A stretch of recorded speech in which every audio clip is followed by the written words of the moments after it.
వైఎస్ఆర్సీపీ ప్రభుత్వ హయాంలో జరిగినటువంటి మద్యం కుంభకోణంలో రాజ్ కసిరెడ్డిని ఆంధ్రప్రదేశ్ పోలీసులు ఒకవైపు అరెస్ట్ చేయగా, కాదంబరి జత్వానీని హింసించినటువంటి కేసులో మరోవైపు ఐపీఎస్ అధికారి అయినటువంటి పిఎస్ఆర్ ఆంజనేయులు అరెస్ట్ అయినటువంటి నేపథ్యంలో వారిద్దరి అరెస్టులను ఉద్దేశించి జగన్మోహన్ రెడ్డి కొన్ని కీలకమైనటువంటి వ్యాఖ్యలు చేశారు.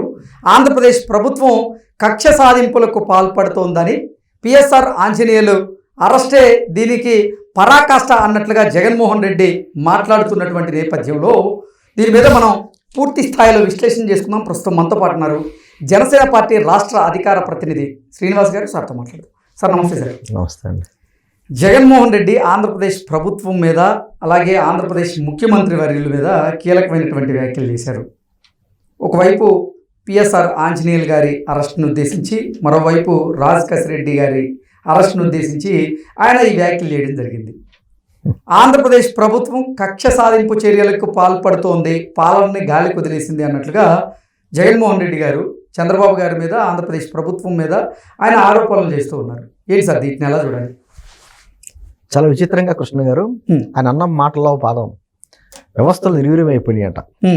వ్యవస్థల గురించి మన జగన్మోహన్ రెడ్డి గారు మాట్లాడుతున్నారు. అది అసలైన పాయింట్, చాలా విచిత్రమైన పాయింట్. నాకు అనిపించిందండి, అడవుల్లోని ఎర్రచందనం మిస్ అయిపోతుందని చెప్పేసి అని వీరప్పని బాధపడితే ఎలా ఉంటుంది, అలా ఉంటుంది జగన్మోహన్ రెడ్డి గారి వ్యవస్థల గురించి బాధపడుతుంటే. అంటే దెయ్యాలే వేదాలు వల్లించినట్టు చాలా దారుణంగా 5 సంవత్సరాలు అధికారంలో ఉన్నప్పుడు వ్యవస్థలను చిన్నాభిన్నం చేసి ప్రజలను భయభ్రాంతులకు గురి చేసి అతను ఈ రోజున 11 స్థానాలకు పరిమితమై ఉన్నటువంటి వ్యక్తి 164 స్థానాలు వచ్చి ఈ రోజు వ్యవస్థలను చక్కదిద్దేటువంటి కార్యక్రమం చేస్తున్నటువంటి కూటమి ప్రభుత్వం మీద ఆయన నిందలేస్తున్నాడు. ఆయన ఉద్దేశంలో రాజ్ కసిరెడ్డి, మిథున్ రెడ్డి, లేకపోతే ఇప్పుడు అరెస్ట్ అయినటువంటి పిఎస్ఆర్ ఆంజనేయులు, వీళ్ళందరూ స్వాతంత్ర సమరయోధుల కింద స్వాతంత్ర సమరయోధుల్ని కూటమి ప్రభుత్వం అరెస్ట్ చేస్తుందన్న విధంగాను చెప్తుంటే చాలా విచిత్రంగా ఉంటుంది. అంటే పోసాని కృష్ణమూర్తి గారిని, వల్లభనేని వంశీ గారిని, అనిల్ కుమార్ని, వీళ్ళందరూ స్వాతంత్ర సమరయోధులు, సోషల్ మీడియా యాక్టివిస్టులు అని పేర్లు పెడతారు. భలే ఉంటుంది వాళ్ళ పేర్లు కూడా. నేను అంటుంది చాలా గత 5 సంవత్సరాల్లో వీళ్ళు అధికారాన్ని అడ్డం పెట్టుకుని ఏదైతే అక్రమాలు దౌర్జన్యాలు చేశారో, ఇష్టారీతిన చెలరేగిపోయారో వాళ్ళందరి మీద కూడా ఆధారాలు అన్ని కూడా చేపట్టి మన కూటమి ప్రభుత్వం చర్యలు తీసుకుంటుంది. కూటమి ప్రభుత్వం అనే మాట కూడా చట్టం తన చర్య చేసుకుంటే అవుతుంది. ఈ సందర్భంగానే మద్యం కుంభకోణంలో దాదాపు 3,600 కోట్లు చేతులు మారాయని, అవకతవకలు జరిగాయని, సరే ఒక 20,000 కోట్ల ప్రభుత్వానికి గండి పడిందని అని ఒక రిపోర్ట్ నివేదిక. దానికి సంబంధించి ఎవరెవరు ఉన్నారో అన్న విషయంలో విజయసాయి రెడ్డి గారు కూడా మనం రావడం, ఆయన కూడా కొన్ని పేర్లు చెప్పడం, రాజకేశ్వర రెడ్డి మొత్తం సూత్రధారి అని చెప్పడం మనకు తెలిసిన విషయమే. దాంతోపాటు కొన్ని పేర్లు కూడా చెప్పాడు. సరే, మళ్ళీ రాజకేశ్వర రెడ్డి ఏమో అసలు నేను ఐటీ సలహాదారుని, నాకు సంబంధం ఏంటి, నాకు మధ్యాహ్నం సంబంధం ఏంటి, ఎందుకు నాకు నోటీసులు ఇచ్చారని చెప్పి కాసేపు రకరకాల డ్రామాలు చేశాడు. పాపమో గోవా టు చెన్నై వయా హైదరాబాద్ వెళ్దాం అనుకున్నాడు. వాతావరణం అనుకూలించగా ఆ విమానం ఏమో విజయవాడలో దిగింది, విజయవాడ సిటీ ఆఫీస్ లో దిగింది. సరే, అక్కడ ఏదో కార్యక్రమాలు చేస్తున్నారు. అతను అందరం బయట చెప్పాడు, హైదరాబాద్ లో ఎవరింట్లో కూర్చున్నామో, ఏం మాట్లాడామో, ప్రతి నెల వచ్చినటువంటి 50-60 కోట్ల రూపాయలు తీసుకెళ్లి జగన్మోహన్ రెడ్డి గారు ఓఎస్డి కృష్ణమోహన్ రెడ్డి గారికి ఇచ్చామని చెప్పడం, అవన్నీ మనకు బయటకు వస్తున్నాయి. అంటే ఆధారాలు సేకరించే తప్ప అరెస్ట్ పొరపాటున గత ప్రభుత్వం చేసినట్టు అర్ధరాత్రి అపరాత్రి చంద్రబాబు గారిని అరెస్ట్ చేశారు కదా, ఎంత దారుణంగాను. అరెస్ట్ చేసిన తర్వాత రిమాండ్ రిపోర్ట్ ఇచ్చారు. నేను అలా అటువంటి దుర్మార్గ కార్యక్రమాలు చేయకుండా, ఎక్కడా కక్షధోరణి చేయకుండా ఈ రోజు కార్యక్రమాలు చేసుకుంటున్నాం. అదేవిధంగా జత్వానీ గారికి, ముంబై నటి జత్వానీ గారి కేసులో పిఎస్ఆర్ ఆంజనేయుల పేరు, ఆయన అప్పట్లో ఇంటెలిజెన్స్ చీఫ్ గా పనిచేశాడు. రఘురామకృష్ణరాజు గారి కేసులో కూడా A2 నిందితుడిగా అతను ఉన్నాడు. అతను యాక్చువల్ గా ఈ రోజుకి మన ఈ రోజు కూర్చొని మాట్లాడుకుంటున్నాం. ఈ రోజుకి గత సంవత్సరం ఇదే రోజున ఇదే పిఎస్ఆర్ ఆంజనేయుల్ని అప్పట్లో ఎలక్షన్ కమిషన్ ఎన్నికలకు దూరంగా ఉండాలని చెప్పేసి పక్కకు పెట్టింది. కరెక్ట్ గా సంవత్సరం అయింది అతను అరెస్ట్ చేయడు.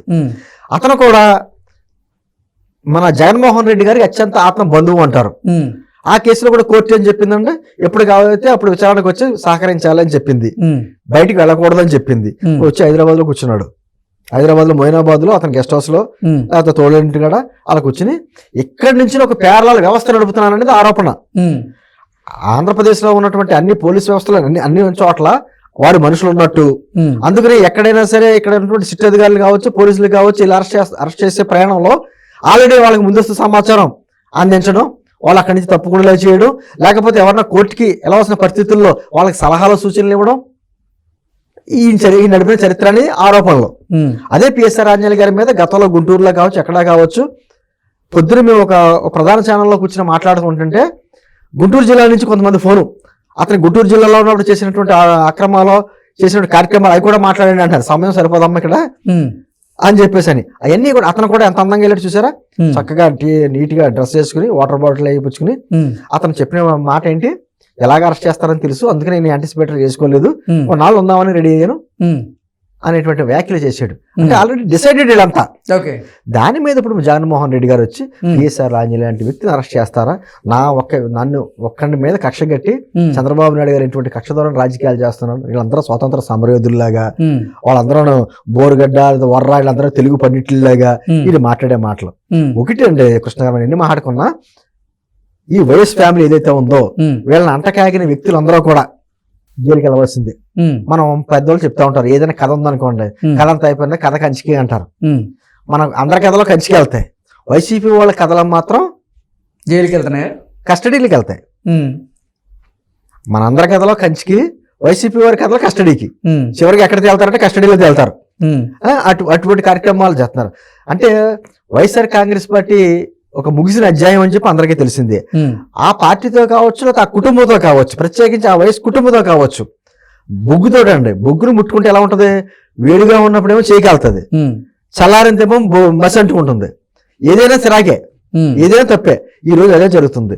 ఏదైతే ఆ జగన్మోహన్ రెడ్డి గారికి అనుకూలంగానో, ఆయన ముఖంలో సంతోషం గురించో, లేకపోతే ఆయన చెప్పినట్టు చేస్తే వచ్చే ప్రమోషన్లు కావచ్చు, వేరే లబ్ధి కావచ్చు, దాని వలన పరిధులు దాటి అధికారాలు దుర్వినియోగం చేసిన వాళ్ళందరూ కూడా ఆ రోజు ఐఏఎస్ శ్రీలక్ష్మి దగ్గర నుంచి ఈ రోజు ఐపీఎస్ పిఎస్ఆర్ ఆంజనేయుల వరకు అందరూ కూడా జైలు అవుతున్నారు కదా. మధ్యలో మొన్న రజనీ గారి విషయంలో కూడా ఒక ఐపీఎస్ వెళ్ళాడు కదండి. మొన్న ఈ జత్వానీ గారి కేసులోనే 3 ఐపీఎస్లు, ఈయనతో పాటు ఇద్దరు విశాల గున్ని గారు, వీళ్ళంతా కూడా కాంతిరాణి తాత ఆడ సస్పెండ్ అయ్యారు కదా.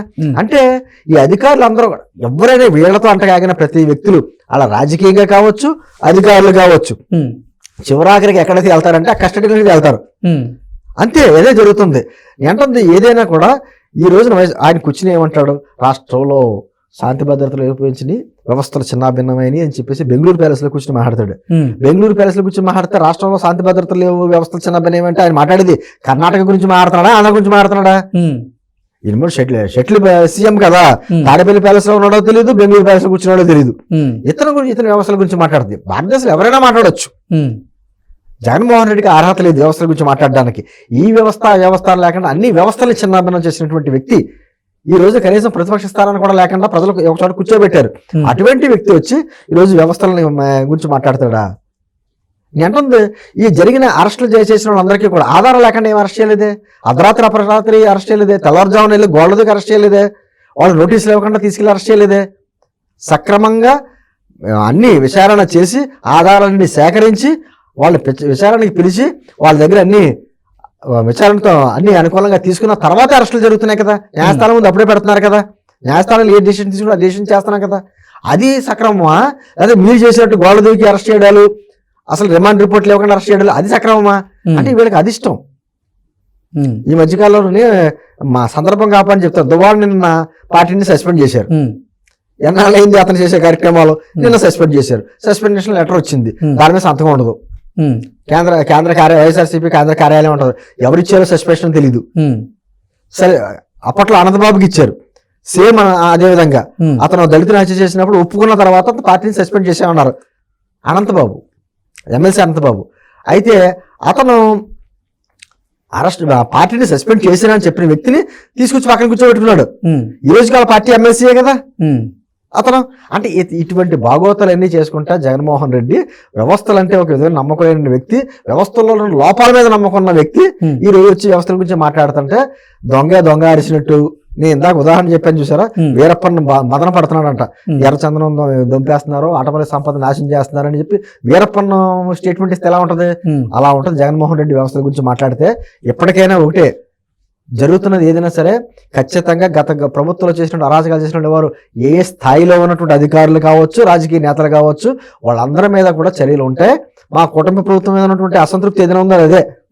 వాళ్ళందరూ బయట తిరుగుతున్నారు, ఏం చేయలేకపోతున్నారు, మీరు ఎలాగే డెవలప్మెంట్ అంటారు, అమరావతి అంటారు, పోలవరం అంటారు, కానీ వీళ్ళు పట్టించుకోరే అని మాడతారు. ఇప్పుడు జరుగుతుంది అదే. ముందేం చేసామంటే పెద్ద పరుగులు అయ్యి బోరుగడ్డ, వరాలు అంటే పెద్ద పరుగులు అందరూ అయిపోయారు. ఆ తర్వాత కొంచెం పెద్ద చేపలు, వంశీ లాంటి వాళ్ళు, లేకపోతే రాజకేశ్వర రెడ్డి ఇటువంటి వ్యక్తి. ఇప్పుడు కొత్తగా తిమింగలాలు వస్తాయి. ఆ తిమింగలాల వరకు వెళ్ళేటప్పుడు ముందు ఇవన్నీ అరెస్టులు జరగదా, అదే జరుగుతుంది ఇప్పుడు. Okay okay sir, thank you so much.